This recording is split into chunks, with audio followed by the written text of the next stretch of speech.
Vamos ler as primeiras palavras de Apocalipse e depois fazer uma oração.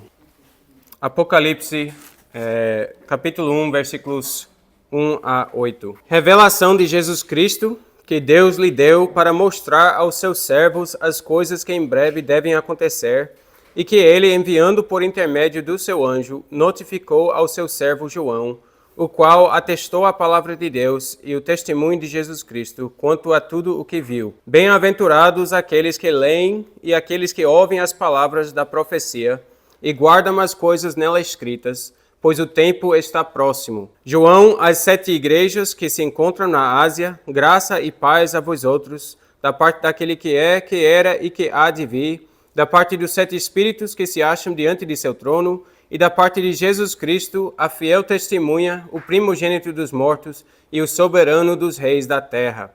Aquele que nos ama e pelo seu sangue nos libertou dos nossos pecados e nos constituiu reino, sacerdotes para o seu Deus e Pai. A ele a glória e o domínio pelos séculos dos séculos. Amém. Eis que vem com as nuvens, e todo olho o verá, até quantos o traspassaram. E todas as tribos da terra se lamentarão sobre ele, certamente. Amém. Eu sou o Alfa e o Ômega, diz o Senhor Deus, aquele que é, que era e que há de vir, o Todo-Poderoso. Antes de comentar, vamos fazer uma oração. Senhor nosso Deus, nós te adoramos e te agradecemos por tua palavra, por toda a riqueza da tua palavra. Confessamos que a queda no pecado também nos afeta, de tal forma que muitas vezes lemos e não compreendemos a tua palavra.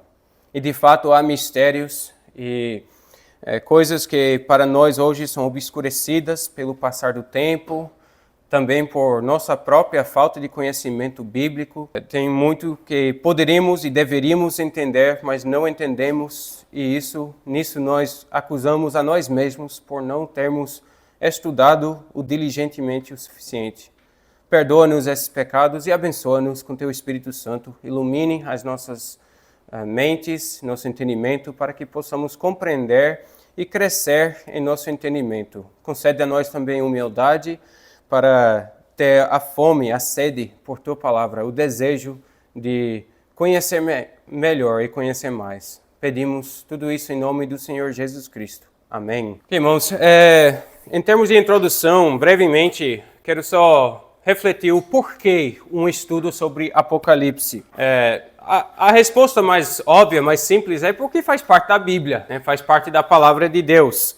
Então nós devemos buscar entendê-la na medida do possível. E nós vimos isso em nossa leitura também, Apocalipse 1, versículo 3, onde ele diz: Bem-aventurados aqueles que leem e aqueles que ouvem as palavras da profecia e guardam as coisas nela escritas, pois o tempo está próximo.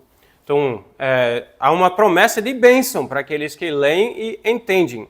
E isso não é somente Apocalipse, nós sabemos isso é todas as Escrituras. Todo o livro da Bíblia, Deus promete bênção para aquele que lê, entende e obedece. Agora, o modo como fazemos isso importa.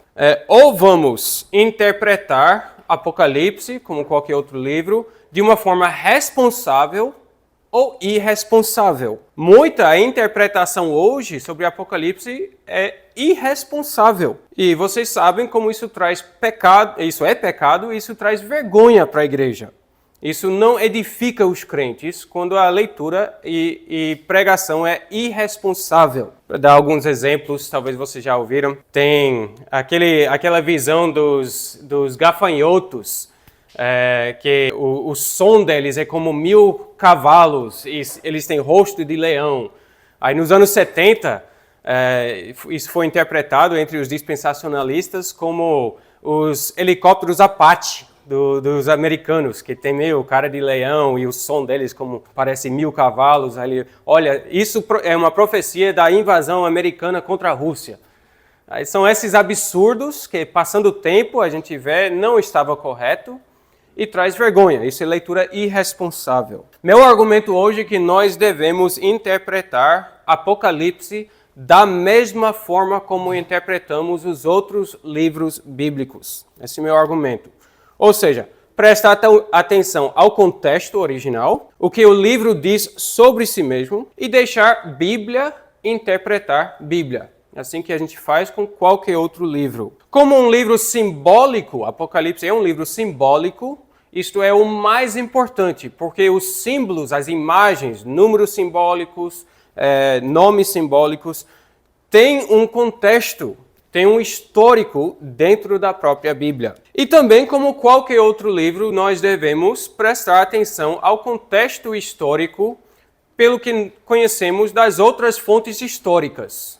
A gente faz isso com todo o livro da Bíblia, isso faz parte do nosso curso de exegese. Todo ministro sabe que parte do trabalho de exegese é conhecer o pano de fundo histórico daquele livro. E muitas vezes esse estudo histórico enriquece e ajuda a interpretar coisas que hoje são misteriosas para nós. Uma grande preocupação quanto à visão preterista que muitos têm é que a visão preterista, ou seja, a leitura de Apocalipse como falando de coisas que estão em nosso passado, na frente de João, mas em nosso passado, uma preocupação sobre isso é que isso não torna o livro de Apocalipse irrelevante, é uma preocupação legítima. Mas isso não é o caso com nenhum outro livro da Bíblia que nós entendemos dentro do seu contexto histórico. Então, Naum, Joel, Amós, todos eles profetizavam ou contra Judá, ou Israel, ou até outras nações, Edom e outros, e entendemos, ele fala daquele contexto, mas não deixa de ser relevante para a igreja, porque fala de coisas que estão em nosso passado, mantém a sua relevância. E eu digo até pelo contrário, é somente quando entendemos o livro em seu primeiro contexto, para seus primeiros leitores, que a partir de então nós podemos falar de sua relevância hoje. Só quando sabe o que significou, você pode dizer o que significa hoje. Ao meu ver, esse é o problema com muitas interpretações historicistas e idealistas. Eles passam por cima do primeiro significado e assim, eu não sei se tem essa expressão em português, mas o livro se torna um nariz de cera. Conhece essa expressão? Aquela pessoa que faz um novo nariz, que não gosta do nariz que ele tem, ele faz de cera. E o nariz de cera você pode puxar de um lado para o outro, ele vira do jeito como você quer, empurra, modela do jeito que você quer. Às vezes Apocalipse acaba sendo isso. Ele aplica para tudo. Você quer que ele aplique, aplica, porque não tem o contexto original para ser o guia para a nossa aplicação. Então isso não deve ser feito. Todo livro da Bíblia, isso é a prática com qualquer outro livro também. Se não entende o que significou, você não pode falar do que ele significa. Um dos distintivos reformados é uma sobriedade e seriedade de exegese. Nós levamos a sério o significado da palavra em seu contexto original, porque nós sabemos isto é palavra de Deus. Então não posso errar, não. Não posso errar na minha interpretação. Tem que ser sério, tem que ser sóbrio. Por isso nós estudamos o grego, o hebraico, fazemos exegese, estudamos o pano de fundo histórico-cultural. Entendemos que cada livro da Bíblia foi escrito dentro de um certo contexto e é herança sempre relevante para a igreja quando interpretado corretamente. Seriedade não significa esterilidade, porque a Bíblia é a palavra viva de Deus. Então a palavra sempre fala, sempre exige obediência. Mas sobriedade significa seriedade em entender corretamente, antes de mais nada, justamente porque é a palavra autoritativa de Deus. Se eu não entendi corretamente, eu levo o livro e aplico para a igreja, estou reivindicando a autoridade de Deus para a minha opinião, para a minha interpretação. Isso não pode. Eu tenho que levar a Bíblia com essa seriedade. Eu preciso entender o que significou para poder dizer à igreja de hoje o que significa. Outro distintivo reformado, o último ponto da introdução, é o foco reformado sempre na história da redenção. A gente entende que a Bíblia é uma história unificada. Não é somente uma filosofia de vida, etc. É uma história unificada do início ao fim, que sempre gira em torno das alianças de Deus. Desenvolve a história da redenção. Este tema é presente em todos os livros da Bíblia e certamente está em Apocalipse também. Ok, vamos lá para nossa planilha. Para quem está assistindo o vídeo, vamos colocar uma planilha na descrição para poder acompanhar. A gente leu Apocalipse 1, versículos 1 a 8. Quem pode me dizer a quem o livro de Apocalipse estava escrito? Os primeiros leitores. As 7 igrejas da Ásia. Isso. Quando os eventos no livro devem acontecer? Versículo 1 diz em breve, ou logo, ou rapidamente. A palavra grega é tachos. Também versículo 3, né? Engus. Palavra grega engus, que significa próximo ou perto. Então o livro está claro que os eventos que vão acontecer em breve, em pouco tempo, que esses eventos vão acontecer em breve. É interessante também Apocalipse 22, então lá para o final. Então, primeiras palavras do livro diz, será em breve. As últimas palavras do livro, em 22, versículo 6, diz também, disse-me ainda, essas palavras são fiéis e verdadeiras, o Senhor, o Deus dos espíritos dos profetas, enviou seu anjo para mostrar aos seus servos as coisas que em breve devem acontecer. Então é interessante que abre e fecha o livro com isso, e estas são as únicas partes do livro que não são simbólicas. Logo em breve, começa a parte simbólica. Mas aqui é prose, é simplesmente declaração, introdução e conclusão, dizendo que em breve.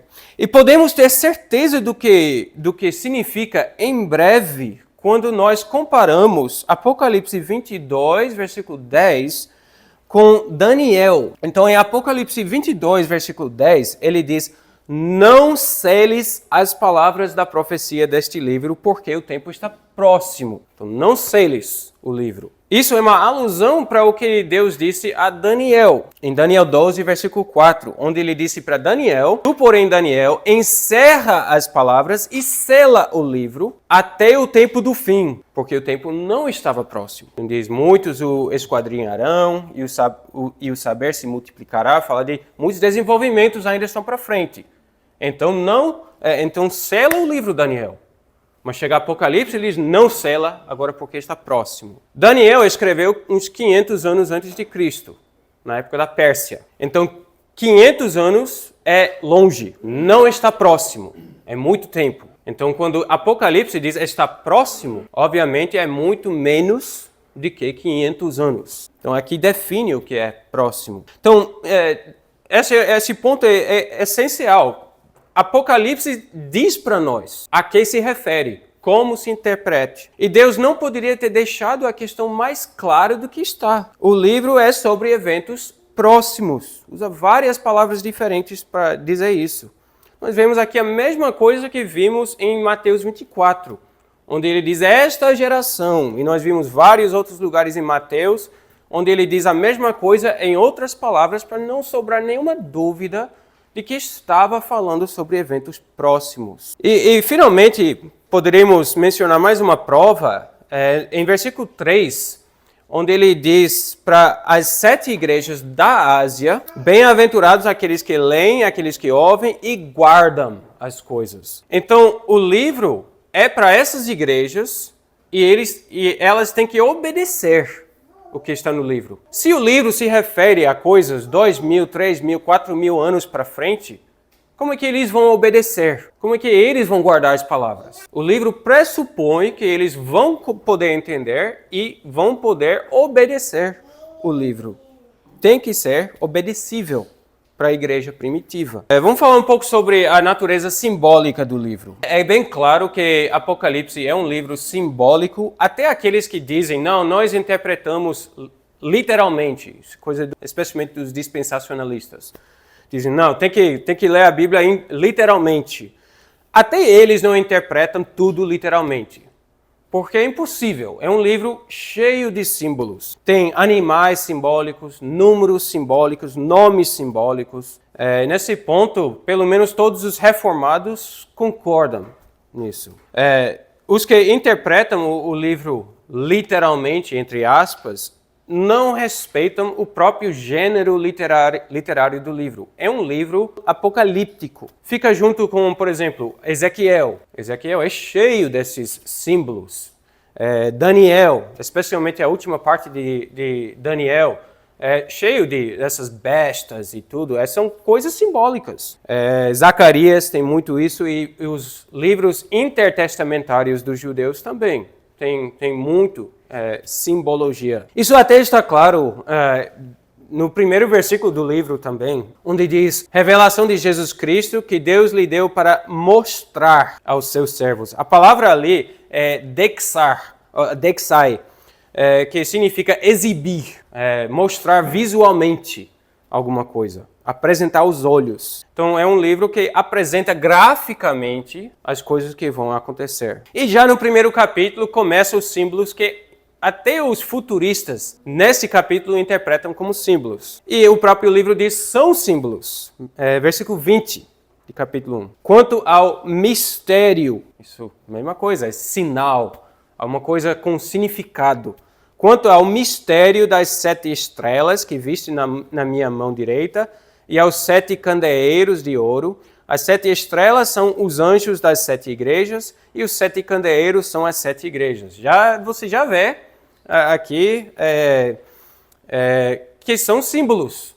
Ele não tinha literalmente 7 estrelas, como estrelas astronômicas em sua mão. Não, é símbolo. Ele diz aqui, é símbolo, é um mistério que representa as igrejas. A chave para interpretar os símbolos é pelo pano de fundo bíblico. Os símbolos, todos os símbolos usados em Apocalipse, com algumas exceções, quase todos, já existem antes na Bíblia. E já estão carregados de significado da própria Bíblia, desde o tabernáculo. Eu creio que uma das razões que os cristãos hoje não entendem bem Apocalipse é porque pulam o livro de Levítico e essas partes que a gente acha essa parte muito chata. Fala da roupa dos sacerdotes, e o que está escrito nas cortinas e tudo mais. E a gente não entende nada e pula essa parte. E chega em Ezequiel, que Ezequiel emprega essas mesmas imagens, ele trabalha com essas imagens, e a gente não entende nada de Ezequiel, então pula Ezequiel também. E essa última parte de Daniel, pula também.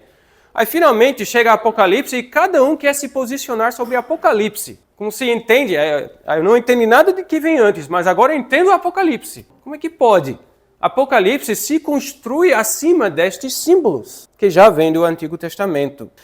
Há uma beleza também nesse tipo de gênero literário, porque a gente diz uma imagem vale 1000 palavras, e especialmente uma imagem bíblica. Porque ele leva todas as conotações. Por exemplo, a prostituta, uma imagem bíblica. A gente deve reconhecer essa imagem de todos os profetas que falaram da prostituição de Judá e de Israel. A gente entende o que é a prostituta na Bíblia. Então ele pega essa prostituta, a prostituta senta-se em cima de uma besta, um grande poder mundial. Aí ele pega uma imagem, a junta com outra imagem e traz todas as conotações, as impressões dessa imagem e comunica algo por meio dessas imagens. Então essa é a natureza simbólica do livro. Vamos ver a grande advertência. Versículo 7. Eis que vem com as nuvens e todo olho o verá, até quantos o traspassaram.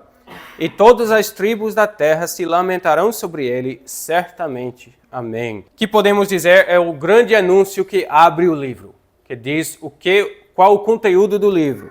Eis que ele vem nas nuvens. Nós já vimos na última palestra essa expressão em Mateus 24. E uma coisa que eu enfatizei na palestra passada é que no Antigo Testamento, sempre, sem exceção, sempre, eis que vem nas nuvens, se refere a um julgamento de Deus, não uma vinda literal. Pelo menos no Antigo Testamento. Toda vez sem exceção, quando fala Deus vem nas nuvens, ele vem contra Egito, ele vem contra a Babilônia, contra a Síria, mas sempre é uma vinda em julgamento, não uma vinda literal, e o julgamento vem por meio de um exército estrangeiro, sempre. Então, se quiser pesquisar um exemplo, Isaías 19, versículo 1, uma profecia sobre Egito, que Deus vem nas nuvens. Então, quando nós vimos isso em Mateus 24, isso também informa como nós entendemos o que Jesus está dizendo em Mateus 24, onde todo o contexto ao redor fala da destruição de Jerusalém,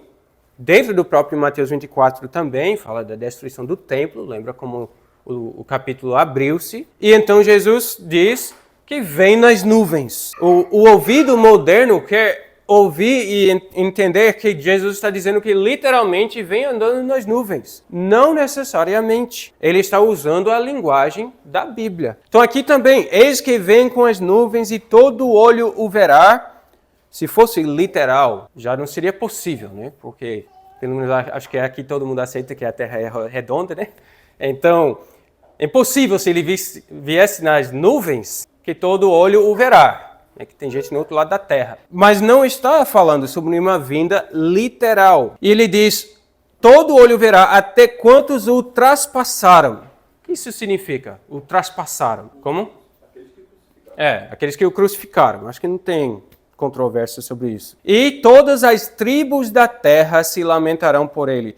Interessante aqui que ele fala tribos. Geralmente a palavra tribo se refere às tribos de Israel. Quando quer falar dos gentios, ele fala nações ou povos. Quando fala das tribos de Israel, é tribos. Tem uma exceção quando ele fala toda nação, língua, tribo e língua, que é uma expressão conjunta que fala de todos os povos de qualquer lugar na terra. Aí quando vem nesse triplo, nação, tribo e língua, aí é todo mundo. Mas quando fala tribo em isolado, sempre se refere a Israel. Então, quais são as tribos da terra? São as tribos de Israel, aqueles que o traspassaram. Interessante comparando Mateus 24, 6 a 11, a parte que a gente chama a grande tribulação, com Apocalipse 6, versículos 1 a 8. Eu não vou ler todos esses versículos, mas vocês depois podem ler e comparar e vão perceber que os 4 selos, os primeiros 4 selos em Apocalipse 6, são bem paralelos com os eventos da grande tribulação em Mateus 24. São os mesmos eventos. Então isso reforça que estamos falando dos mesmos eventos em Mateus 24 e Apocalipse. Interessante comparando também Lucas 21, 24. Alguém quer ler? Alguém pode ler? Alguém tem Bíblia aí? Lucas 21, versículo 24. Algum voluntário? Cairão. Esse cairão, né? Isso. Cairão a fio de espada e serão levados cativos para todas as nações. E até que os tempos dos gentios se completem, Jerusalém será pisada por eles. Obrigado. E alguém pode ler Apocalipse 11, versículo 2? Apocalipse 11, versículo 2. Mas deixa de parte o átrio exterior do santuário e não o Messas, porque foi ele dado aos gentios. Estes, por 42 meses, calcarão aos pés a cidade santa. Ok. Se vocês conseguiram ouvir bem os dois textos, vocês vão ver que ele está usando a mesma linguagem. Jerusalém sendo pisada ou calcada aos pés dos gentios por um período de tempo. Lembrando Lucas 21, talvez vocês lembram, é um dos textos paralelos do Mateus 24, esse discurso de Olivetti. Então, são Lucas 21, Marcos 13, Mateus 24. Usa-se a mesma linguagem aqui. Jerusalém será pisada ou calcada aos pés dos gentios por algum período do tempo, até que os tempos dos gentios se completam.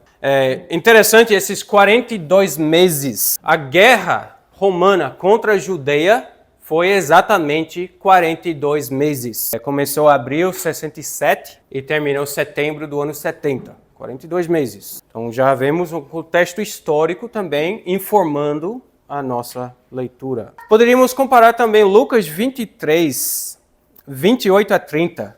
Alguém pode ler? Lucas 23, Isaac, pode ser? Lucas 23, 28 a 30. Porém, Jesus, voltando-se para elas, disse: Filhas de Jerusalém, não choreis por mim, chorai antes por vós mesmas e por vossos filhos, porque dias virão em que se dirá: bem-aventuradas as estéreis, que não geraram nem amamentaram. Nesses dias dirão aos montes: caí sobre nós, e aos outeiros: cobri-nos. Obrigado. E alguém pode ler Apocalipse 6, 16 a 17? E disseram aos montes e aos rochedos: caí sobre nós e escondei-nos da face daquele que se assentam da ira do cordeiro. Porque chegou o grande dia e quem é que pode sustentar-se? Ok. Vocês veem aqui novamente a mesma linguagem. Então, o que eu quero reforçar aqui é que vemos esses são apenas alguns exemplos, muitos paralelos entre as palavras de Cristo no final dos evangelhos e as palavras de Apocalipse. Os mesmos eventos, Jerusalém sendo calcada aos pés dos gentios, o povo na cidade, o povo judeu, né? Filhas de Jerusalém, Jesus diz, chorando, clamando, caia sobre nós para as pedras. Estamos falando dos mesmos eventos. São muitos outros paralelos que não vou perder todo o tempo destacando. Pensando sobre a grande mensagem, então, de Apocalipse. Vamos pular, tem as cartas, né, as cartas às 7 igrejas. Pulando essas cartas, vamos entrar no conteúdo da parte mais misteriosa da profecia, que começa com Apocalipse 4. Apocalipse 4 é uma visão da sala do trono de Deus. Você vê o chão de tipo safiro, um grande expanso cristal. Relembra, se você compara, não vou fazer a comparação agora, mas relembra exatamente a visão da sala do trono em Ezequiel. Ezequiel, capítulo 1, abre com a mesma visão, os mesmos detalhes. E Ezequiel 1 e 2 termina, depois dessa grande visão do poder da majestade de Deus, termina Deus apresentando um rolo escrito nos dois lados. A mesma coisa nós vemos em Apocalipse 5. Agora eu vou ler esse texto, Apocalipse 5, versículos 1 a 5. Vi na mão direita daquele que estava sentado no trono um livro escrito por dentro e por fora, de todo selado com 7 selos. Vi também um anjo forte que proclamava em grande voz: quem é digno de abrir o livro e de lhe desatar os selos?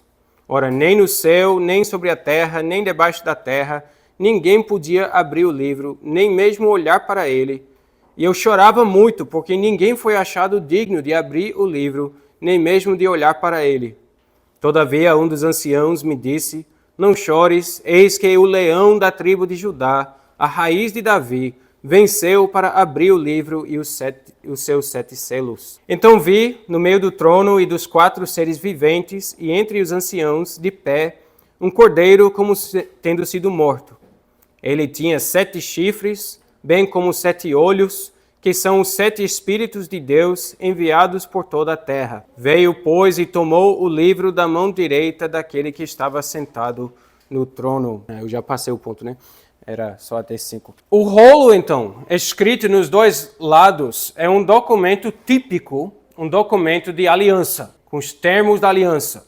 Você escreve no rolo nos dois lados deste livro. Nos dois casos, tanto em Ezequiel quanto em Apocalipse, nos dois casos, o rolo é uma denúncia formal, uma denúncia pactual contra o povo de Deus. Isso que nós vemos em Ezequiel, isso que nós vemos em Apocalipse. É a mesma ideia, é uma denúncia formal de Deus. Deus denuncia as imoralidades de sua esposa infiel e declara o julgamento dela. Quando a gente vê os 7 selos nos próximos capítulos, vocês podem ver que os 7 selos são quase idênticos com as 7 vinganças ou maldições da aliança em Levítico 26. São praticamente as mesmas pragas, as mesmas consequências. Então vemos que Apocalipse está descrevendo o cumprimento da palavra de Deus. Ele disse para Israel: se for infiel, todas essas coisas terríveis acontecerão. E exatamente isso que nós vemos finalmente, definitivamente, em Apocalipse. Também neste livro de Apocalipse em geral, nós vemos então o julgamento da prostituta, a esposa imoral e infiel, de Deus, mas vemos em Apocalipse algo novo, algo interessante, que não vemos no Antigo Testamento. Tem a destruição da prostituta, mas tem uma mulher distinguida da prostituta. Então, de repente, temos duas mulheres. Tem a prostituta e a mulher, que veremos em breve, é a mãe de Cristo, não Maria, mas a igreja, distinguida do povo infiel de Deus. Então, o livro termina não com um divórcio. O livro de Apocalipse termina com um casamento. Então, vemos algo interessante. A igreja é distinguida do povo infiel da antiga aliança. Então, qual é a grande mensagem de Apocalipse? Eu digo, é o divórcio e julgamento da prostituta e a salvação e casamento da noiva. Divórcio e julgamento da prostituta e a salvação e casamento da noiva. Para dizer em palavras sem ser simbólicas, é o julgamento de Israel e a salvação da igreja. Então, Jerusalém, a cidade de Jerusalém, representa todo o judaísmo descrente, porque o templo, a liderança oficial dos judeus estava lá em Jerusalém. Então, a destruição de Jerusalém é a destruição, o julgamento de todo Israel infiel, todo o judaísmo infiel. E vemos em todo o livro de Apocalipse a administração dessas terríveis maldições da aliança contra este povo ímpio, este povo impenitente, predito desde Levítico, repetido no discurso do Olivete, em Mateus 24. E agora, finalmente, vemos cumprido em Apocalipse. Nesse sentido, Apocalipse é semelhante a muitos outros livros do Antigo Testamento. Todo o livro de Oseias é sobre exatamente o mesmo tema. O julgamento da esposa infiel de Deus. Lembra o profeta Oseias? Ele tem que casar com uma prostituta, ele gera filhos de prostituição. E todo o livro de Oseias é sobre esse tema. Deus denunciando a infidelidade de sua esposa, por assim dizer. Jeremias. Isso é um tema que se repete muito em Jeremias, em Ezequiel também, em Isaías também. Mas especialmente vemos um paralelo com Ezequiel. Muitos intérpretes já afirmam que o esboço do livro de Ezequiel e de Apocalipse é praticamente idêntico. Ele segue o mesmo esboço. Então eu quero fazer o argumento que essa é a grande mensagem. Nessa palestra hoje a gente não vai poder entrar em todos os detalhes. Impossível. Estamos tratando um livro inteiro da Bíblia, né? Mas eu creio que vocês tendo essa ideia em mente, esse grande tema em mente, isso vai ajudar muito em qualquer capítulo onde você cai. Não vai entender cada último detalhe, cada último versículo, mas prestando atenção a esse tema, Deus julgando a esposa infiel e salvando e distinguindo dela a mulher fiel, a igreja, você vai ver esse tema presente em todo o capítulo. Quero dar um estudo agora sobre um texto específico, Apocalipse 12. Talvez alguém pode ler Apocalipse 12, 1 a 6. Viu-se grande sinal no céu, a saber, uma mulher vestida de sol, com a lua debaixo. Viu-se grande sinal no céu, a saber, uma mulher vestida de sol, com a lua debaixo dos pés, e uma coroa de 12 estrelas na cabeça, que, achando-se grávida, grita com as dores de parto, sofrendo tormentos para dar à luz. Viu-se também outro sinal no céu, e eis um dragão grande, vermelho, com 7 cabeças, 10 chifres, e nas cabeças 7 diademas. A sua cauda arrastava a terça parte das estrelas do céu, as quais lançou para a terra. E o dragão se deteve em frente da mulher, que estava para dar à luz, a fim de lhe devorar o filho quando nascesse. Nasceu-lhe, pois, um filho, varão, que há de reger todas as nações com cetro de ferro, e o seu filho foi arrebatado para Deus até ao seu trono. A mulher, porém, fugiu para o deserto, onde lhe havia Deus preparado lugar para que nele a sustentem durante 1260 dias. Obrigado. Vamos responder algumas perguntas básicas e tentar explorar com essa visão em mente, com essa ideia em mente que eu descrevi, vamos ver se conseguimos entender esse texto. Quem será a mulher? No versículo 1. Quem será? Como? Israel, sim. Pelo menos parece ser Israel. Talvez, para ser mais específico, nós vemos que essa mulher, especialmente no resto de Apocalipse, é uma mulher fiel. Deus guarda, Deus protege, não vemos nada de prostituição. Então vemos Israel fiel, ou podemos dizer a igreja do Antigo Testamento. A Israel de Deus, exatamente. Quem será o dragão? E vocês podem consultar versículo 9, para deixar bem sem dúvida. Quem é o dragão? Alguém sabe? Satanás. Só pode ser a antiga serpente. Rapaz, vocês esqueceram de muita coisa desde que saíram do pentecostalismo. Que eu tenho certeza que o Penteca dizia em metade de um segundo. Antiga serpente, a gente sabe quem é. Quem é o filho varão? Versículo 5. Como? Seria Cristo. Ele diz o filho varão que há de reger as nações com vara de ferro. A gente canta Salmo 2, vocês vão reconhecer essa frase. Só pode ser Cristo. Então vemos que essa mulher é a mãe de Cristo. No sentido, a igreja do Antigo Testamento é a mãe de Cristo. Ela deu à luz a Cristo. Esse 1260 dias, é interessante esse número. Vocês podem calcular 1260 dias é a mesma coisa de 42 meses. Mesma coisa. Então já vimos essa frase, 42 meses é o tempo da guerra contra Jerusalém, contra a Judeia. A mesma coisa então, 1260 dias é 42 meses. Então em capítulo 11, versículo 2, já vimos 42 meses. Também em capítulo 12, versículo 14, qual é a expressão que ele usa? 12, 14. Isso. E foram dadas à mulher as duas asas da grande águia, para que voasse até ao deserto, ao seu lugar, aí onde é sustentada durante tempos e metade de um tempo, à vista da serpente. Pronto, então, tempos e metade de um tempo. Isso é uma expressão que vem de Daniel. Encontramos a mesma frase em Daniel, em 2 lugares em Daniel. E significa então 3,5. Um tempo, tempos, caso plural, 2 tempos e metade de um tempo. Então 3,5. 3 anos e meio é a mesma coisa de 42 meses. 42 meses é 3 anos e meio, que é 1260 dias. Que sabemos que é o mesmo prazo de tempo, porque em versículo 6 ou 5, ela está no deserto por este 1260 dias, e em versículo 14, novamente, ela está no deserto por tempos e metade de um tempo.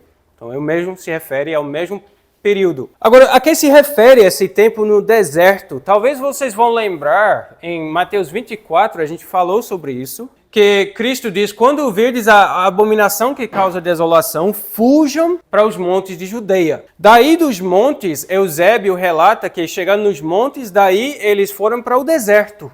Chegaram numa cidade Pela. E daí, ali em Pela, a igreja, os cristãos judeus esperavam os 3 anos e meio da guerra. Exatamente esse período. Lá no deserto, esperavam para que não seja destruído. Eusébio relata que é exatamente isso que aconteceu. Então é exatamente isso que nós vemos. Essa mulher, Satanás estava esperando nascer o Cristo, para ele devorar o Cristo, matar logo o Cristo quando nascer. É isso que nós vemos no Antigo Testamento, Satanás esperando, tentando, fazendo de tudo para impedir a vinda de Cristo ou para matá-lo.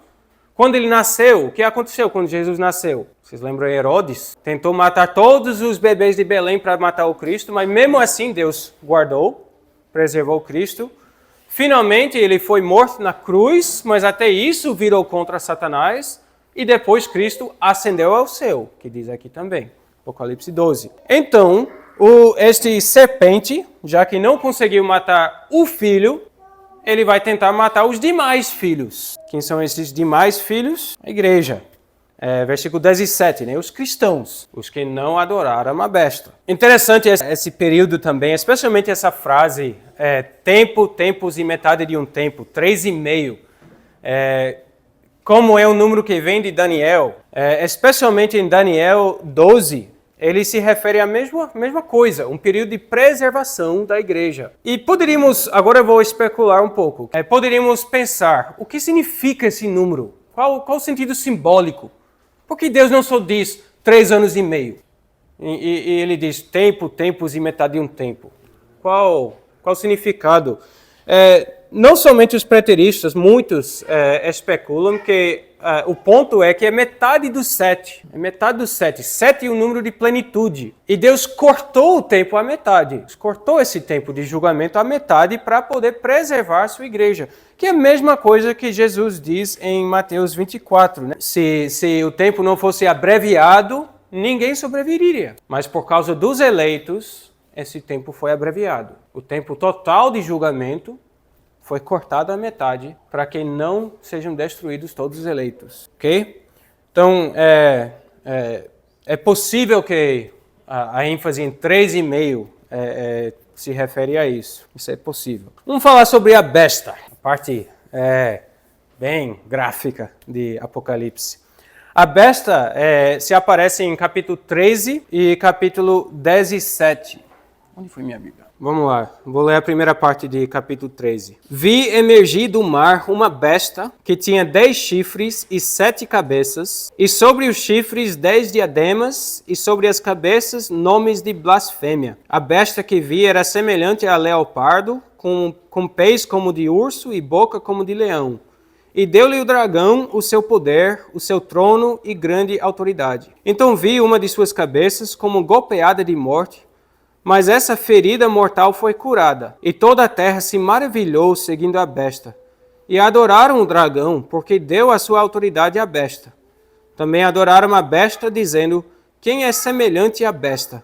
Quem pode pelejar contra ela? Foi-lhe dada uma boca que proferia arrogâncias e blasfêmias, e autoridade para agir 42 meses, e abriu a boca em blasfêmias contra Deus, para lhe difamar o nome e difamar o tabernáculo, a saber, os que habitam no céu. Foi-lhe dado também que pelejasse contra os santos e os vencesse. Deu-se-lhe ainda a autoridade sobre cada tribo, povo, língua e nação, e adorá-la-ão todos os que habitam sobre a terra.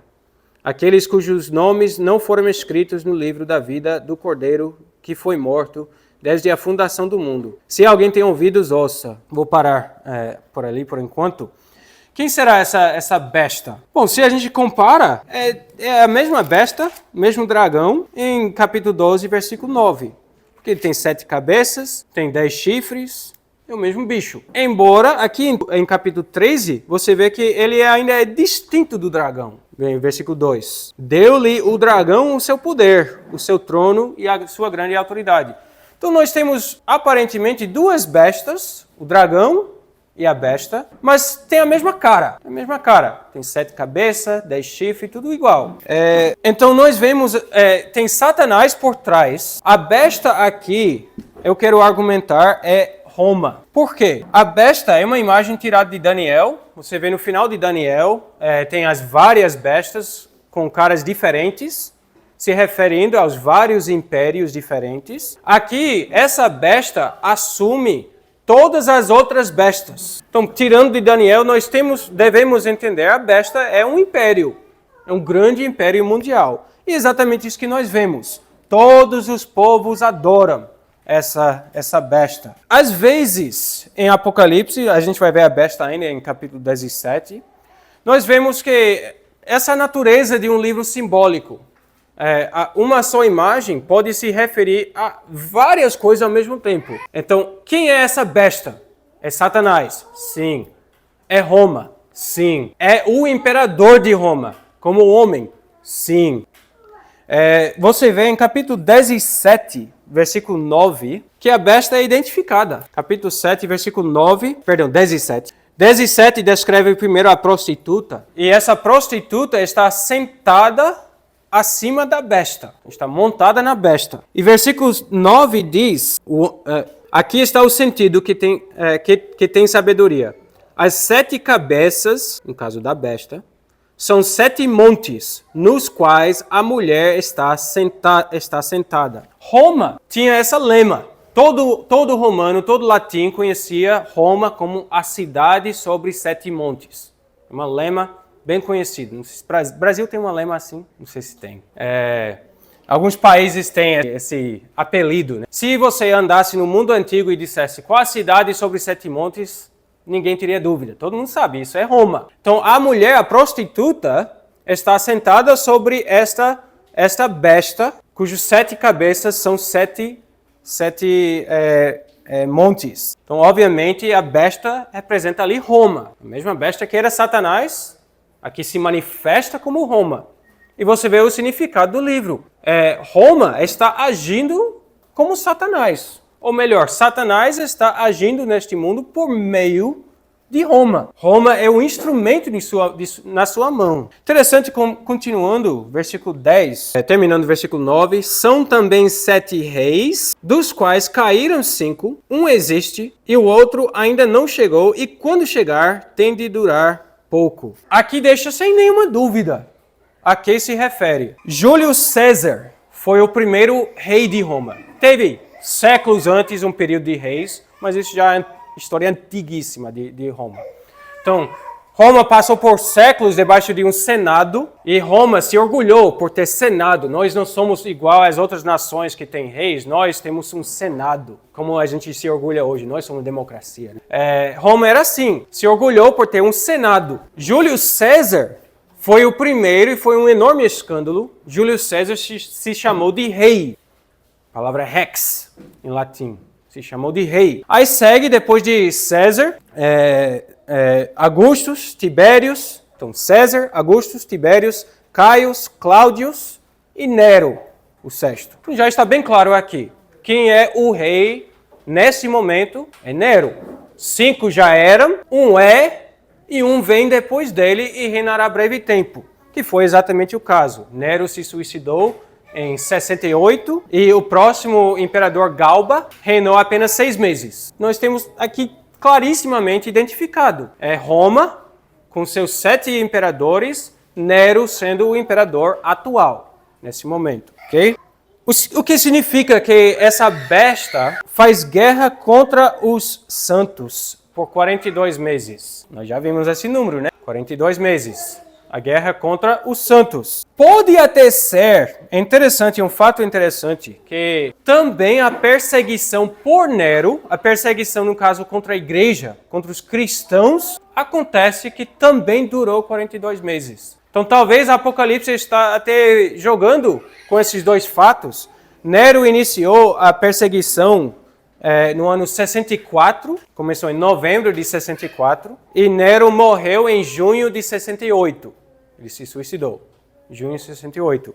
Calculando, dependendo da data exata do começo do término, você tem uns 42, 43 meses de perseguição oficial contra os cristãos. Que é interessante porque a Bíblia não diz, Pedro não diz, que o juízo começará com a casa de Deus.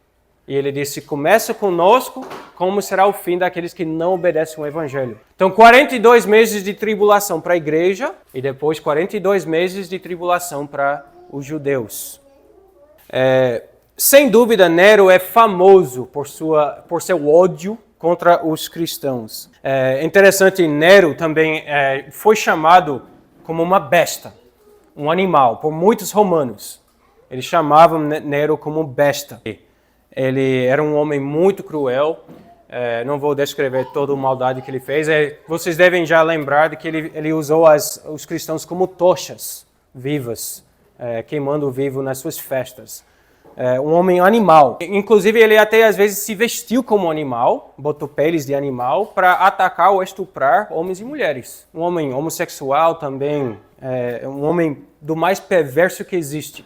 Os próprios romanos chamavam Nero de... Os dois nomes mais comuns que eles deram a Nero é tirano, o tirano, e a besta. E os próprios romanos chamando Nero disso. E especialmente contra os cristãos, ele é famoso. Tácito descreve isso.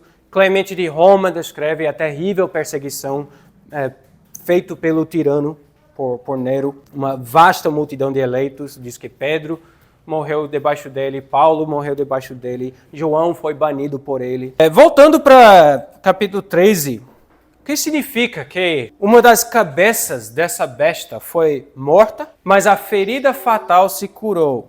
A morte de Nero, quando Nero se suicidou, foi um choque enorme para o império. E muitos disseram, Suetônio, Tácito, outros disseram que nesse momento, pareceu que Roma mesmo iria dissolver. Muitos esperavam isso. Tinham uma das razões que Nero ficou no poder, mesmo que os romanos odiavam a Nero, é que não tinha nenhum claro sucessor. Tinha 4 imperadores depois, todos dizendo que têm o direito de reinar depois de Nero. Então todo mundo sabia, se mata Nero, vai ter bagunça, vai ter guerra civil. E teve. Quando Nero se suicidou, começou um período de guerra civil em Roma. E muitos disseram, acabou Roma. Acabou o Império Romano. Porque agora vai dividir em vários impérios. Surpreendentemente, Roma recuperou a sua estabilidade debaixo de Galba, da família Flaviana. Suetônio descreve isso, Joséfo, Tácito descreve essa surpresa. Todo mundo ficou surpreso que Roma, de alguma forma, permaneceu íntegro. Não se dissolveu, como esperava. Se a gente terminar o resto de capítulo 13, eu não vou terminar. Não, vamos terminar.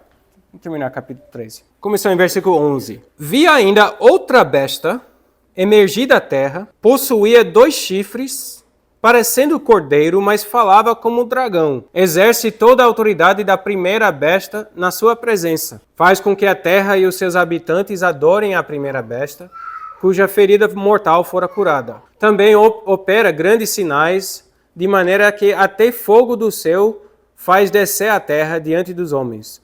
Seduz os que habitam sobre a terra, por causa dos sinais que lhe foi dado executar diante da besta, dizendo aos que habitam sobre a terra que façam uma imagem à besta, aquela que, ferida à espada, sobreviveu. E lhe foi dado comunicar fôlego à imagem da besta, para que não só a imagem falasse, como ainda fizesse morrer quantos não adorassem a imagem da besta. A todos, os pequenos e os grandes, os ricos e os pobres, os livres e os escravos, faz que lhes seja dada certa marca sobre a mão direita ou sobre a fronte, para que ninguém possa comprar ou vender, senão aquele que tem a marca, o nome da besta ou o número do seu nome. Aqui está a sabedoria, aquele que tem entendimento, calcule o número da besta, pois o número é número de homem. Ora, este número é 666. Vocês sabem que tem muita especulação sobre o que significa essa marca da besta e este número 666. Sobre sua marca, é interessante, ele faz todo mundo ficar marcado na sua mão e na sua testa. Você lembra, na Bíblia, onde a gente vê a mão e a testa junto? Algum texto da Bíblia? A mão e a testa. Como é?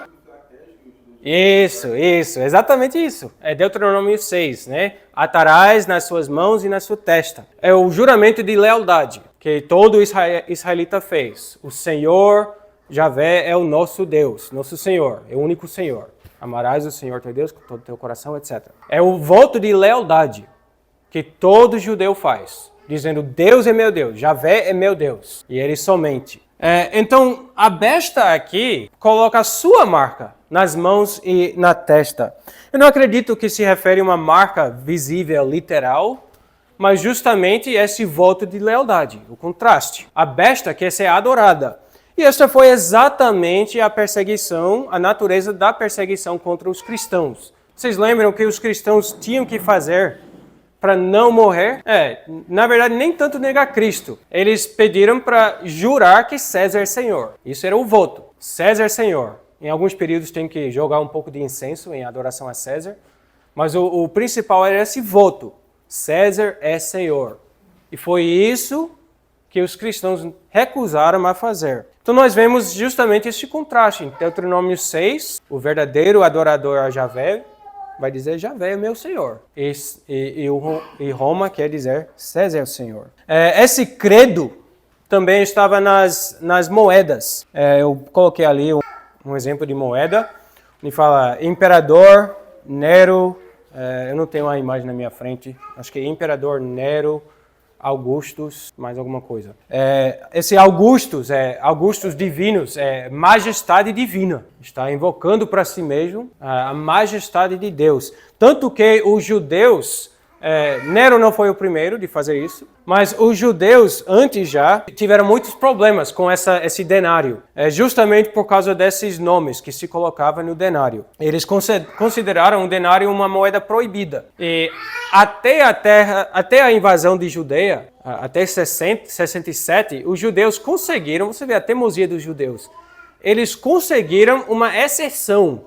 A lei que é aplicava em todo o Império Romano, onde se usa o denário, essa moeda de Roma, obrigou que todas as nações usassem o denário, mas em Judeia, os judeus foram tão bravos, dizendo, não vamos de modo algum usar esse denário, que eles poderiam usar moedas de cobre, uma outra moeda, em vez do denário. Então, isso até é o pano de fundo para aquela pergunta que os fariseus e herodianos fizeram a Jesus, se é legítimo pagar impostos. Não era qualquer imposto que eles se referiam, mas um certo imposto que foi pago com um denário. Então, a ironia de Jesus diz, alguém me mostra um denário? Alguém mostra? Já se entregou. Ele está usando vocês. Não pode, peraí, você tem na sua mão. Você está usando o denário dentro de Judeia. Mas os fariseus consideravam isso proibido.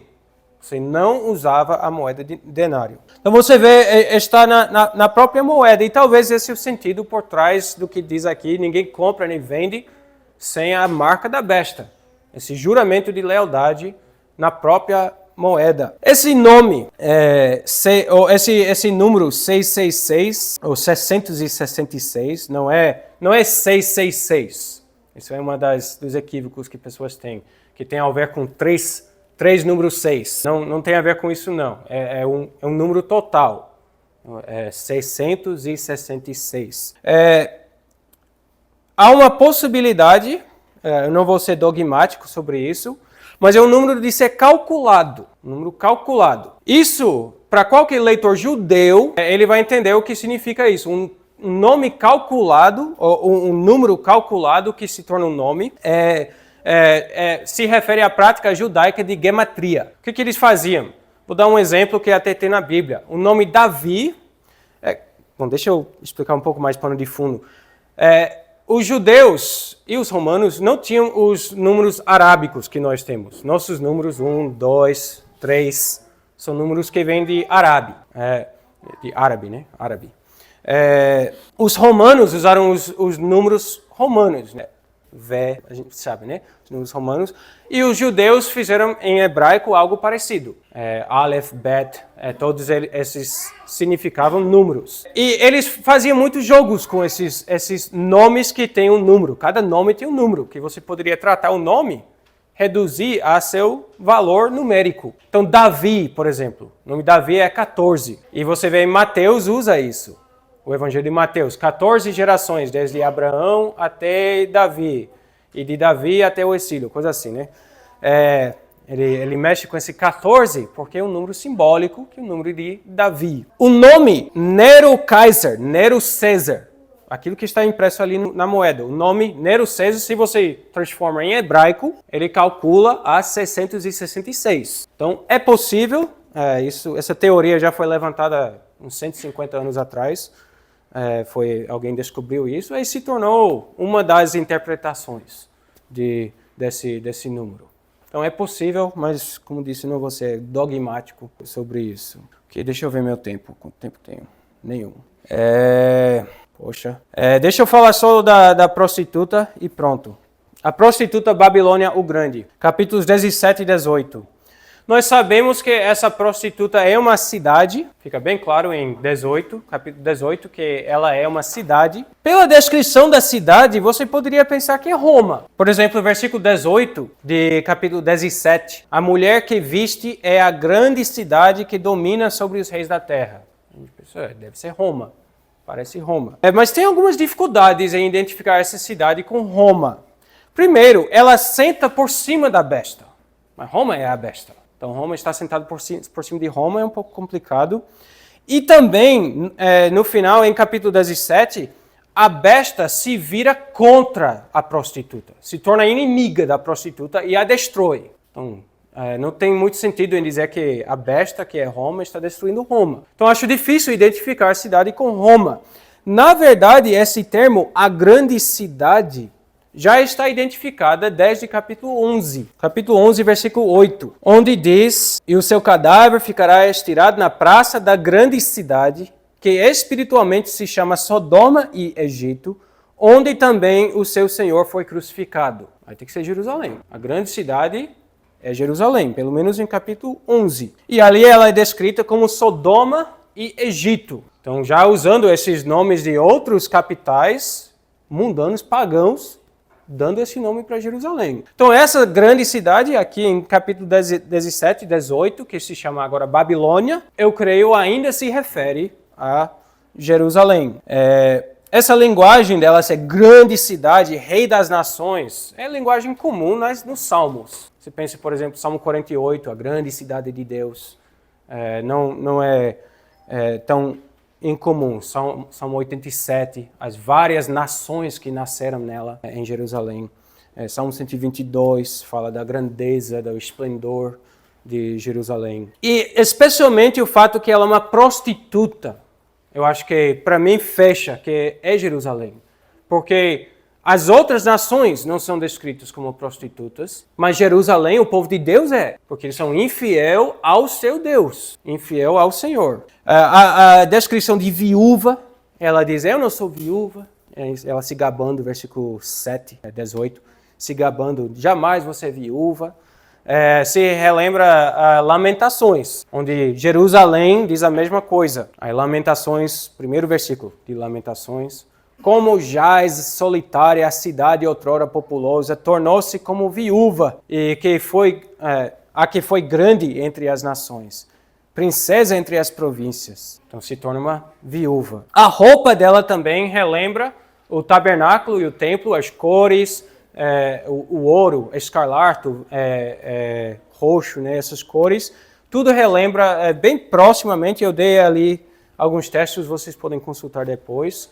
Relembra muito a roupa dos sacerdotes e as decorações do templo. Então é uma imagem pesada quando você depois vê essa prostituta sentada sobre a besta. O que significa isso?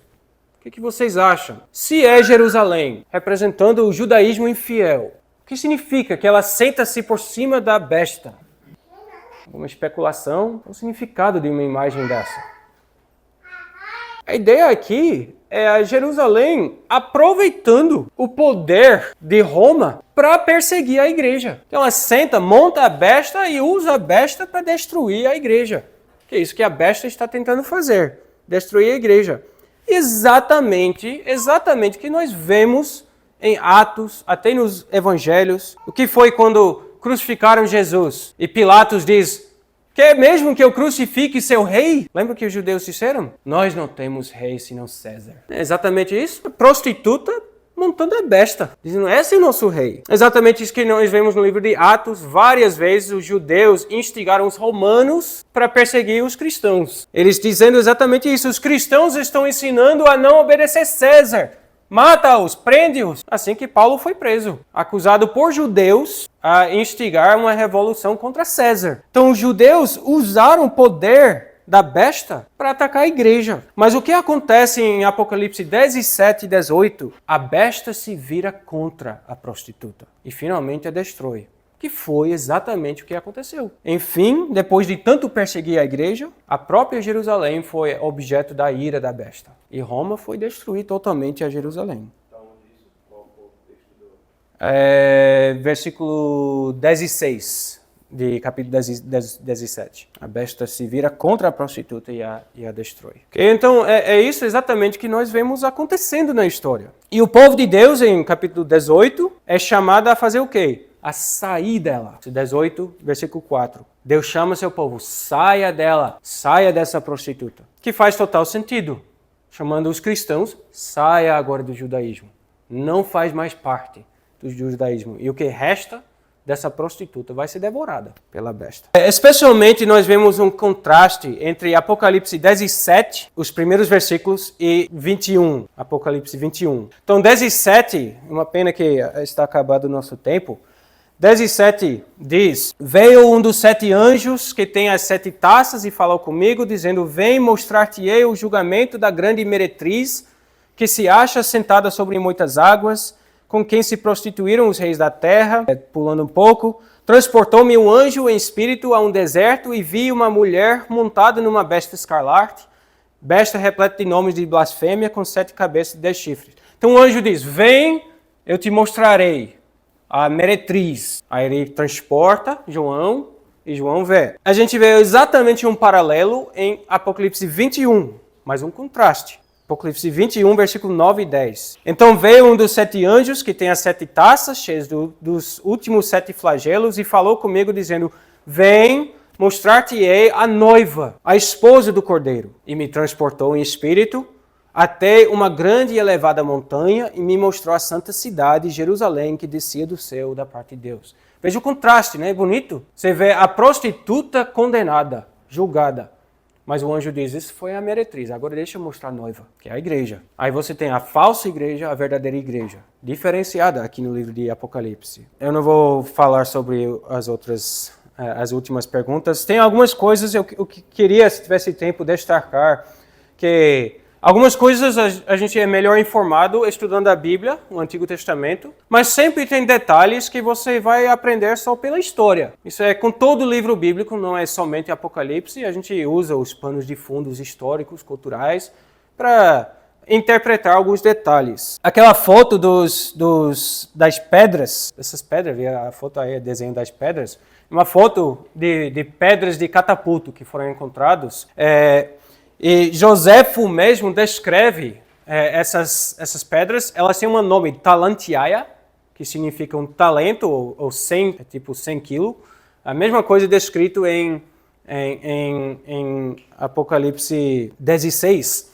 Essa saraivada são pedras brancas, eram pedras brancas. Joséfo fala dessas pedras brancas chegando à cidade. Quando foi de noite, os judeus poderiam ver de longe, por causa da clareza dessa pedra, que são chamados em Apocalipse e também por Joséfo como talantiaia.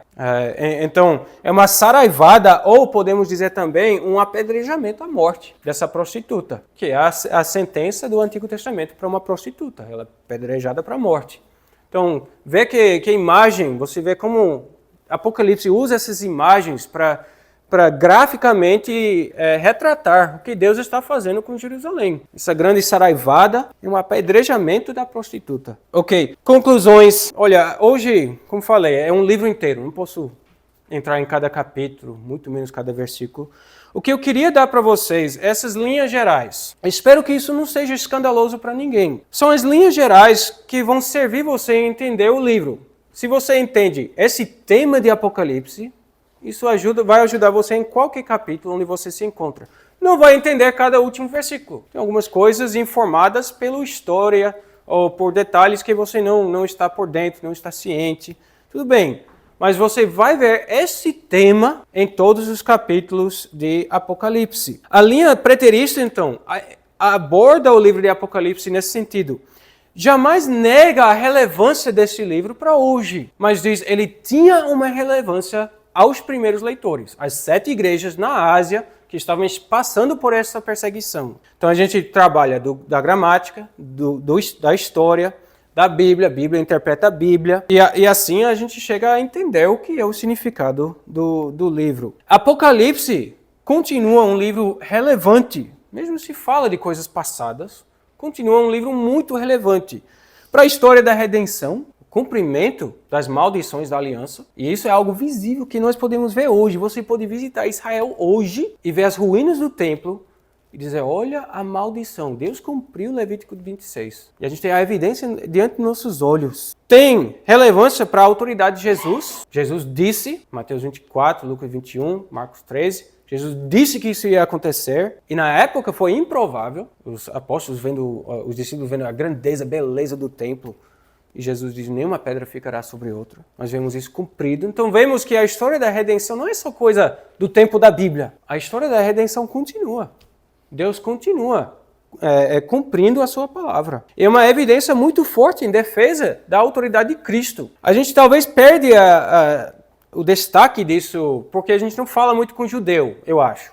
Talvez vocês tenham algum contato com judeus, mas não é uma apologética muito comum hoje em dia. E a gente vem debatendo com ateus, com talvez católicos romanos ou pentecostais sobre outros pontos, mas raramente você se encontra num debate com judeu. Mas o cristão do primeiro século, era o principal oponente de debate. Era seu irmão judeu. Então o livro tem enorme relevância para a autoridade de Jesus. Jesus disse e aconteceu. E até hoje esse é um grande problema para os judeus. O que aconteceu? Talvez vocês não conheciam muito a data 70, o ano 70.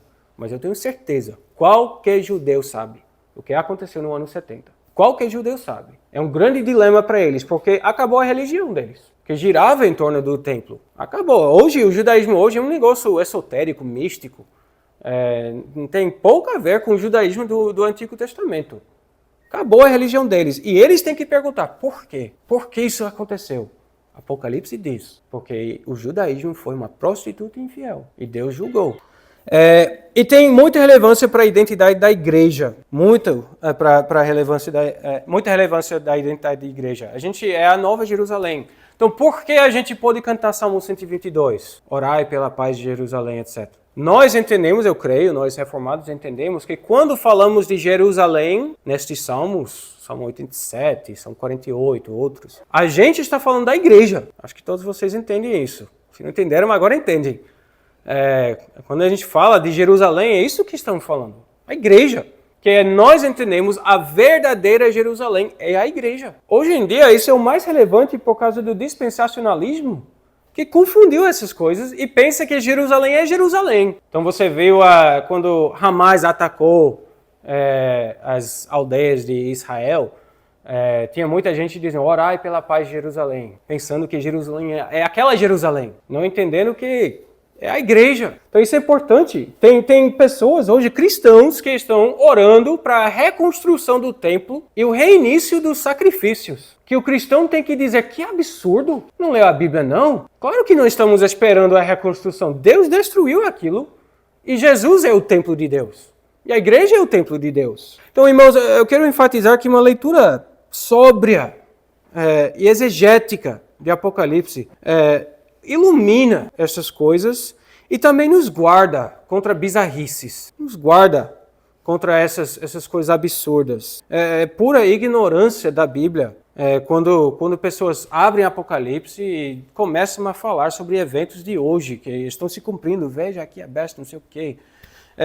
A gente pode ver o que aconteceu e dizer, veja as semelhanças, veja a coisa se repetindo. Então, por exemplo, a vacina é a marca da besta.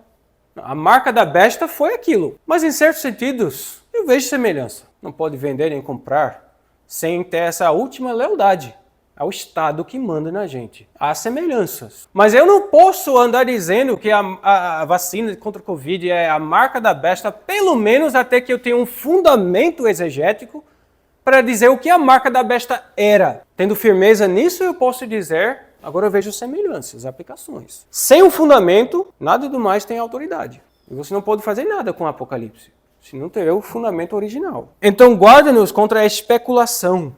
Vamos trabalhar com o que podemos saber. Okay? Eu vou encerrar com isso. São 11h50. Peço perdão, a gente começou tarde e prolonguei um pouco. Fernando, está por aqui? Vai querer fazer uma palestra ainda antes de almoço? Se as pessoas estiverem disposição, eu posso, talvez, em alguns minutos. Você acha que 30 minutos é suficiente? Acho que sim, talvez 2 horas.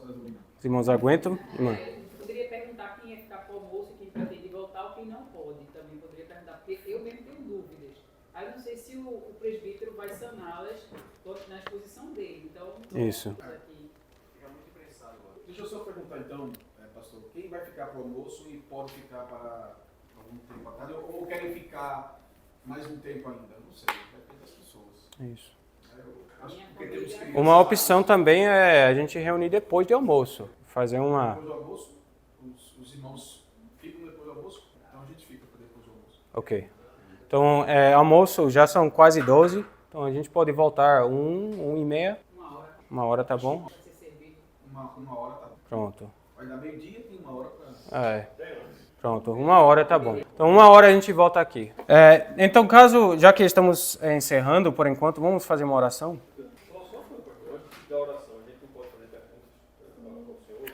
Tem 10 minutos, né? Nesse caso, ok. Pronto, vamos aproveitar 10 minutos e depois encerrar 12 em ponto.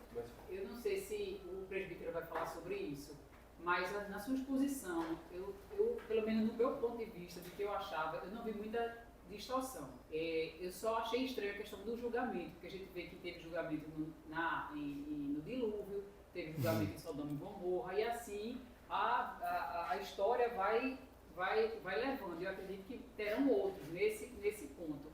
Agora, eu não sei até que ponto a gente pode dizer que é um julgamento, porque vai existir um julgamento realmente no céu. Então, Sim. seria o quê? Um julgamento substituto? E outra, a Bíblia fala de ímpio e dos filhos de Deus. Eu não lembro de ter visto assim meio que a passagem de julgamento do ímpio, do filho legítimo e do filho ilegítimo. Então, assim, para mim, hoje, isso foi novidade. Nessa questão de que ele veio antecipadamente julgar os filhos ilegítimos, vamos dizer assim, né? Então, para mim, distorciou, foi essa distorção que eu vi sobre esse julgamento. E também não vi prejuízo nenhum em se acreditar que vai ser continuar essa questão do Apocalipse em outros tempos. Isso. Há um entendimento histórico que a gente vê que quando se pode fazer esse ajuste, mas também não vi prejuízo nenhum achar que isso aí vai continuar. Que não houve um julgamento final. Isso. Entendeu? Então pode ser que me falte ainda mais recursos ou outro tipo de conhecimento para que eu pense diferente. Então, assim, não de forma prática, no meu ponto de vista, só o de Ruth aqui, que eu não conversei com ninguém, não agregou muito quanto à questão do preterismo. Se é que eu tinha entendido de forma muito diferente do que eu pensava. Isso. Uma coisa não nega a outra quando fala de julgamentos.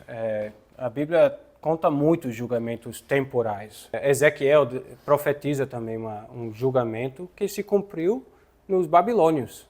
Os babilônios destruíram Jerusalém, foi um julgamento contra a mesma prostituta naquela época. Então vemos a mesma coisa em Apocalipse. Então esses julgamentos temporais todos são prefigurações do julgamento final. Então a gente pode... E Pedro faz isso, tipo com Noé, o mundo debaixo do dilúvio. Foi um fato histórico? Foi.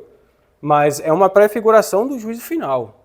E o apóstolo Pedro faz justamente essa conexão. A gente pode fazer a mesma coisa com o que Jesus diz em Mateus 24, onde ele fala de uma vinda em julgamento, e a gente entende. Ele teve um contexto histórico, mas também prefigura o juízo final.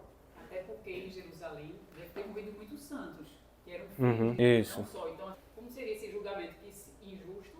Porque até os santos morreram apedrada, né? Foram derrubados e assim, coisas horríveis. Eu só me perdi nesse ponto, pastor. Ok. Essa questão. Aconteceu também na primeira destruição de Jerusalém, debaixo dos babilônios, que muitos cristãos não, tementes a Javé, adoradores de Javé, fiéis, morreram também. Por isso que Jeremias chora tanto, né? Ele lamenta tanto a destruição, que sabe que tem inocentes. Cristo diz em Mateus 24 também, ai das que estiverem grávidas ou amamentando, porque vai ser o mais difícil para deslocar naquele momento. Então, toda vez que Deus vem em julgamento, isso pega a vida de justos juntos, eles estão ali junto. Mas o nome seria julgamento ou seria consequências do pecado? Porque, sim. exemplo, o julgamento já é uma condenação. Então, ou é você absolvido, né, ou você é culpado, ou você é inocente. Então, quando a gente fala em julgamento, ali já é como se eu estivesse antecipando algo que ainda vai acontecer no céu. Verdade. Sim. Quando o ato em si, o evento em si foi um julgamento. Isso não significa que para cada indivíduo envolvido, que ele estava sendo individualmente julgado por Deus. Ele está junto nesse evento. Então é tipo a morte para nós. A morte é o salário do pecado, é o julgamento pelo pecado, mas não para o cristão. É o que nosso catecismo diz. Nossa morte não é um pagamento pelo pecado. É apenas o encerramento dessa vida de pecado e o início da vida eterna. Então, nós ainda sofremos a consequência do pecado junto com todo mundo. Mas para nós não é um julgamento. Então seria a mesma coisa o cristão em Jerusalém naquele momento. Ele sofria, morria junto com todos. E era um sofrimento indescritível. Mas para ele individualmente não é um julgamento da pessoa. Agora, pastor, desculpa. Qual a diferença? Porque Jesus citou, e ele teve isso como uma fotografia para aquilo. Qual a diferença assim, se eu tenho também outros profetas profetas que também, vamos dizer, tiraram fotos do futuro, né, nas suas profecias. O que seria de especial, vamos dizer assim, no reino de Deus, de que essa Jerusalém foi um julgamento e os outros não foram como foi em Jerusalém? Qual a diferença prática nisso? Eu não sei se eu entendi bem a pergunta. Porque assim, eu entendo dilúvios nesses termos, o dilúvio como julgamento, Sim, outras guerras que existiram, a Segunda Guerra Mundial, o Holocausto dos Judeus. Eu entendo Certo. como sendo grandes guerras e grandes julgamentos também. Então, na prática, a gente tem Apocalipse e viu essa vamos dizer, essa imagem, né? João fotografou o que iria acontecer em breve. Né? Sim. Mas a gente também vê outros profetas fazendo esse mesmo trabalho. É isso, né? Qual a diferença, vamos dizer, do reino de Deus celestial, desse julgamento de Apocalipse que a gente viu, para outras guerras, para outras coisas? Em essência, não há diferença. Em essência, é a mesma coisa. Da primeira vez que Jerusalém foi destruída e dessa vez. O que há de diferente é que é o mais definitivo. A própria natureza da igreja daí mudou. Deus teve muita paciência com os judeus, julgou várias vezes Jerusalém, mas sempre restaurou. Dessa vez acabou-se. Tipo o templo. Deus prometeu reconstruir antes. E reconstruiu várias vezes. Foi reconstruído. O povo foi levado de volta do exílio. Mas após de 70, acabou-se. Como, pastor? Acabou como? Você está vivo aqui, ainda tem a igreja infiel, a gente ainda... Sim, mas o papel da cidade de Jerusalém. Da cidade local. Isso, da cidade, isso. Com o templo físico, com o sacerdócio. Sim, tudo isso ainda funcionava. Até o ano 70 funcionava. Mas Jesus já disse, não vai por muito tempo. Hebreus também, quando Hebreus fala da temporariedade do ministério dos sacerdotes, tudo se passava, é uma figura, uma sombra. Ele diz, agora foi cumprido em Cristo, e Hebreus diz, aquilo que é obsoleto está prestes a desaparecer. Vemos exatamente isso, está chegando ao final. Aí, no ano 70, acabou-se. Deus deu um fim para toda a era do Antigo Testamento, com sacerdócio, templo e tudo mais. Acabou-se. Há essa diferença. E agora a igreja é definitivamente distinta daquela prostituta. Antes estava misturada, é a mesma, dentro do mesmo povo. Eu ainda acredito que hoje em dia muitos judeus devem pensar, não, Jerusalém, e olhar para trás, né, com saudosismo. Ali foi culpa do Estado de Roma. Não botar a culpa em Deus, né, do juiz. Deve ainda ter um engano ainda. É algo triste, é bonito, mas triste. Toda vez que os judeus hoje celebram a Páscoa, em algum momento da Páscoa eles fazem um brinde e falam, próximo ano Jerusalém. Próximo ano Jerusalém. Esperando ainda, depois de 2000 anos, que vai ser reconstruído. Em Jerusalém ano que vem. Pronto, pronto. É Jerusalém ano que vem. Infelizmente, o cristão tem que dizer não vai ser ano que vem, nem daqui 1000 anos.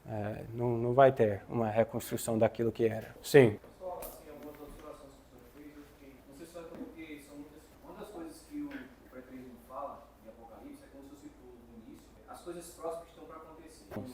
Em tese, tudo que está lá é para acontecer. Só que quando a gente chegar em Apocalipse, vê coisas que vão além daquela região. Por exemplo, a gente pode dizer que já aconteceu as bodas do cordeiro, por exemplo, já houve o juízo final. Por exemplo, então se essas coisas são futuras, então isso quer dizer que nem tudo ali que está escrito é para a época do primeiro século, segundo século, entendeu? A não ser que a gente diga que já houve as bodas do cordeiro, juízo final. Isso. Eu queria saber. Essa é a primeira pergunta, né? Tem mais, né? Isso que é... Posso responder logo e pegar depois a outra? É a mesma dúvida que eu tenho. Certo. Até o capítulo 19, no final dele, para mim tá, e eu acho que é a mesma coisa do pastor Pedro, e nela se achou o sangue dos profetas, Jerusalém, e dos santos, Jerusalém, e de todos os que foram mortos na terra, Jerusalém, perseguindo a igreja através de...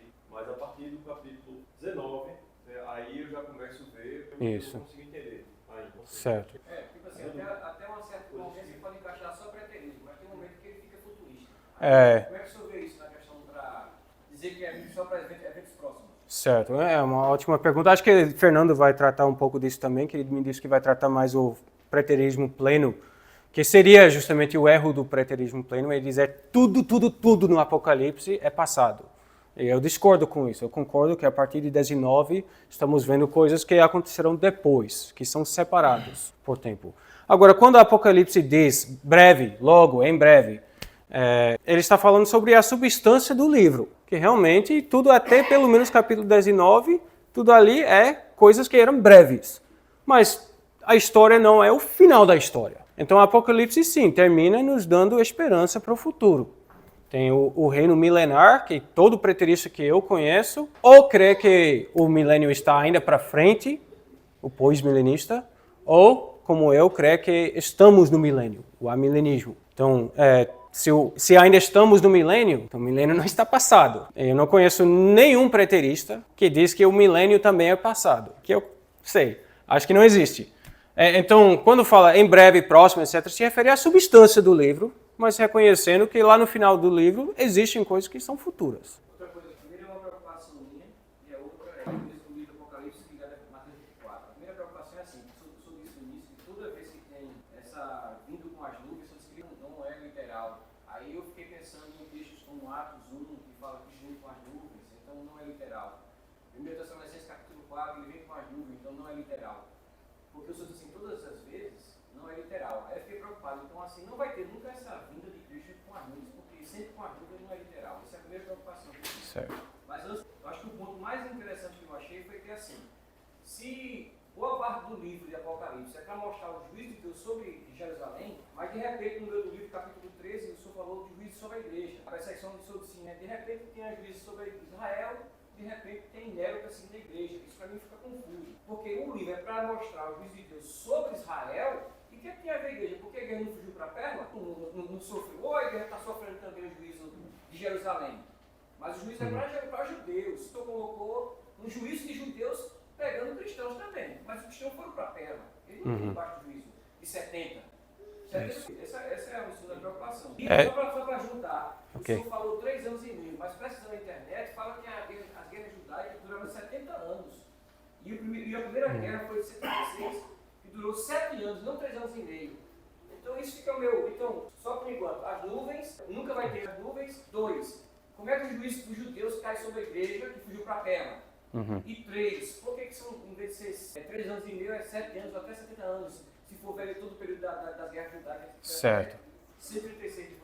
Ok, 3 perguntas. Primeiro, sobre a vinda das nuvens, o que eu falei é que toda vez no Antigo Testamento que você vê essa frase, no Antigo Testamento, de Deus vindo nas nuvens, se refere a um julgamento, não uma vinda literal, mas um julgamento por meio de um exército estrangeiro. No Antigo Testamento. Então, diz isso deve informar o que nós vemos no Novo. No caso de Atos, ele não fala o Senhor virá nas nuvens, ele está falando prose, não tem nem nada de apocalíptico nessa literatura apocalíptica, não é uma profecia nesse sentido.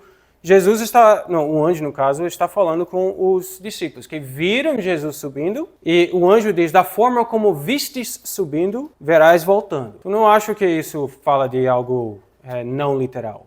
Viram subindo, vão ver voltando. Assim eu entendo.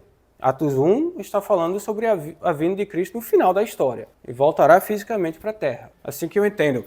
Vários outros textos de Atos também mostram uma vinda do Senhor no juízo final. Um exemplo que é um grande problema para os plenos preteristas, eu acho também. Atos 17, Paulo está falando para gregos em Atenas sobre Deus julgará o mundo pelo varão que ele escolheu. O que isso tem a ver com Jerusalém? Nada. Está avisando os gregos que eles também serão julgados e chamando os gregos a arrependimento. Não vejo como isso aplica a Jerusalém. Então, é um problema do hiperpreterismo. Segunda pergunta foi... Porque o juízo de Deus sobre Jerusalém... Sim. Como afeta os cristãos. Isso é bem claro em Mateus 24. É bem claro. Tem o tempo da grande tribulação e depois o tempo da destruição de Jerusalém, da guerra própria contra a Judeia. A grande tribulação é para a igreja. Então ele diz, vos entregarão as suas sinagogas, pai entregará filho, filho entregará pai, e sereis odiados por todas as nações. É um grande período de sofrimento para os cristãos. Então ele se refere a esse sofrimento e depois desse sofrimento vem o sofrimento, o juízo sobre o próprio judaísmo. Então a mesma coisa que Pedro diz, o julgamento começa com a casa de Deus e se começa conosco, qual será o fim daqueles que não obedecem ao evangelho? Pedro escreve isso no meio da grande tribulação. A carta de Pedro foi escrita 64 a 67, ou 64 a 66. exatamente nesse período que Nero estava perseguindo a igreja. Aí toda a carta de Pedro é dedicada a esse tema, do sofrimento que os cristãos estavam passando. Então, por isso que eu vejo em Apocalipse 13, a besta primeiro persegue a igreja, e ela sofre. Quando chegou a guerra dos judeus, aí eles fugiram para os montes de Judeia, como Jesus disse, e daí para Pela. Eles escaparam a ira da besta contra Jerusalém. A última pergunta, pastor? Você falou 3 anos e meio para encaixar com 42. Sim. Não, a guerra oficial contra os judeus era de 67 até 70. Isso foi a guerra de Tito contra os judeus. Aí destruíram Jerusalém e acabou-se. Agora, depois disso, houve revoltas, houve ainda judeus rebeldes. Ainda no ano 120, alguma coisa, a revolta Kokhbar, onde eles foram para, me ajude, presbítero, Massada, foram para Massada, que os judeus hoje consideram o evento em Massada o final da guerra dos romanos contra os judeus. Então isso já foi 30, 40 anos depois. Não mais, 50 anos depois. Não, mas a guerra contra Judá, contra Jerusalém, termina quando Jerusalém foi destruída. Aí acabou-se. Houve pequenas revoltas, mas a guerra foi aquilo. Teve milhares, é terrível, mas depois que destruíram Jerusalém, por quilômetros eles montaram cruzes. E crucificaram homens, mulheres, crianças, por quilômetros ao longo da estrada. Para dizer, deu fim. E ficou bem claro, deu fim mesmo ao judaísmo. Aí, claro que os judeus continuavam em suas aldeias, em suas cidades, criando pequenas revoltas, novos messias, mas a guerra terminou com a destruição de Jerusalém. É como identificar quando é que o Império Romano acabou. Aí os estudiosos vão debatendo. Não, foi quando os alemães invadiram. Não, foi antes disso, não foi depois disso. Mas quando a cidade termina destruída completamente, aí você diz, aí foi o fim. Foi o fim da guerra contra Jerusalém.